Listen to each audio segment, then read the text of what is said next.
Hello, my name is Rajan Arora and welcome to my course Essentials of SQL Server Performance for Every Developer.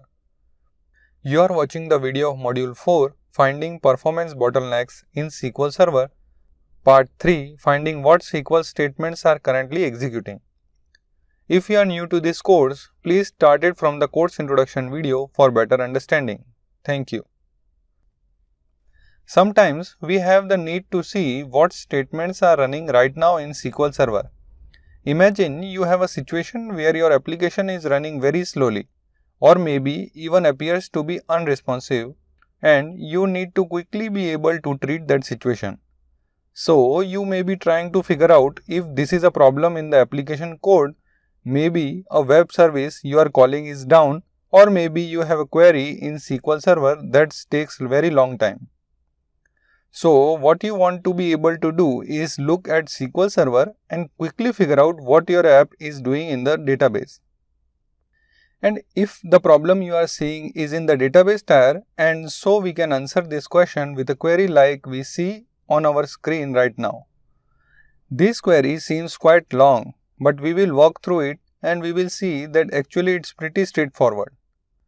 So we will scroll down to where we can look and see what DMVs this query is using first.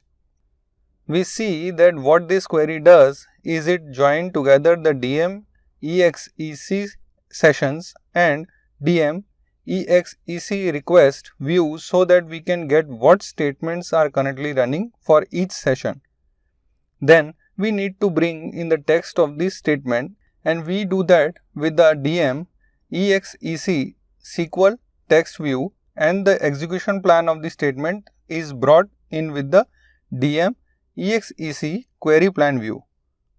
What this will allow us to do is that if we see a statement that we want to know more about, we will be able to just click on that execution plan in the result set and bring that execution plan up. So that is pretty useful. Also in the DM exec request view, there is a column called blocking session ID. And if there is another session that has a SQL statement that is blocking this SQL statement, that column will have a non-zero value. So that is what these three views here are about. If a SQL statement is being blocked by another session, we will get all of the information on the blocking statement and blocking session right here in the same query. Looking at the where clause, this line tells SQL Server not to return any statement from our current session. So basically, we are not going to get our DMV query that we are looking back here in our result set. Also, we have this line here which is going to limit the result to the current database. If you want to see all of the activities on the server, you would just remove this line or comment it out. Let's jump back up to the top to where we can see what data we are getting back. We have the session ID of the SQL Server session, and we also have the SQL statement here. These three lines here that are labeled SQL statement, what these are doing is if the statements that running is part of a stored procedure, these are getting the individual SQL statement so we can look at. If we have just a plain old SQL statement, then the SQL statement field and the parent statement field which is down here, those are going to be the same. But if we are inside of a stored procedure, we will get the individual statement here, and then parent statement will be the name of the stored procedure. You can see we also have some information about the client that is running the statement, and this includes the host name, the program, and the process ID of that client. So for example, if an ASP.NET Web App was running a statement, the process ID field here would contain the process ID of the worker process over on the IIS web server. Then we have some statistics about the statement itself, including what time the statement started, how long it has been running, how much CPU it has consumed, and how much I/O it has performed. In most situations, these numbers are going to be quite low because most statements run for a couple of hundred of milliseconds. If you have a statement though that's taking a long time, you would see that reflected in these values. And if you can run this query over and over again, you would see these numbers continue to increase with each subsequent run. So that it could indicate that the statement is not just running a long time but also consuming a lot of resources as it's running on the database server. We can see that we are also getting the execution plan back in the query plan field.